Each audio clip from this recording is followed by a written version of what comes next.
Pecado traduz a palavra hebraica hatá e a palavra grega hamartia.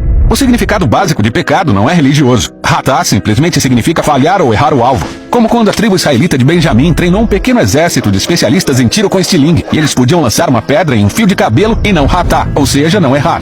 Ou no provérbio bíblico que adverte contra tomar decisões precipitadas, porque é provável que você hatá o seu caminho, ou seja, erre seu destino. Então na Bíblia o pecado é uma falha em cumprir um objetivo. Mas qual objetivo? Bem, na primeira página da Bíblia aprendemos que cada ser humano é uma imagem de Deus, um ser sagrado que representa o Criador e é digno de respeito. Nessa maneira de ver o mundo, o pecado é uma falha em amar a Deus e o próximo deixando de tratá-los com a devida honra. Achamos essa ideia no famoso Código de Conduta dos Israelitas, os 10 Mandamentos. A metade deles identifica maneiras de falhar no amor a Deus, e a outra metade de falhar em amar as pessoas. E o fato de estarem listadas em conjunto mostra que a falha em honrar a Deus está conectada com a falha em honrar o próximo. É por isso que na Bíblia pecar contra o próximo é pecar contra Deus.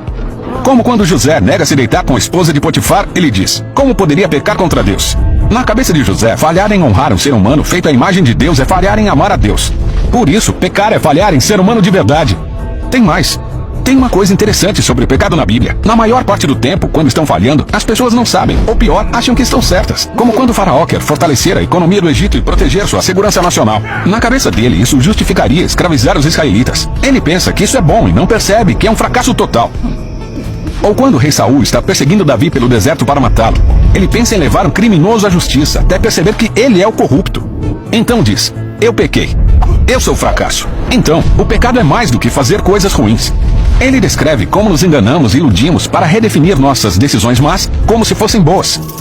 Mas por que os seres humanos não conseguem separar a falha moral do sucesso? A primeira vez que a palavra pecado aparece na Bíblia ajuda a esclarecer. Temos 2 irmãos, Caim e Abel. Seus pais tinham acabado de cair na tentação bestial de redefinir o bem e o mal segundo sua própria sabedoria. E agora Caim enfrenta uma escolha parecida. Ele está com ciúmes e bravo por Deus favorecer o irmão. E Deus o avisa: se você não escolher o que é bom, saiba que Hatá está rastejando a sua porta. Ele quer você, mas você pode dominá-lo. Então nessas histórias, o pecado ou falha moral é descrito como esse animal selvagem e faminto que quer devorar os seres humanos. E sabemos como a história acaba.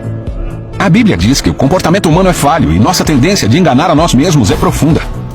Está enraizada em nossos desejos e impulsos egoístas que nos levam a agir em benefício próprio, sem pensar nos outros.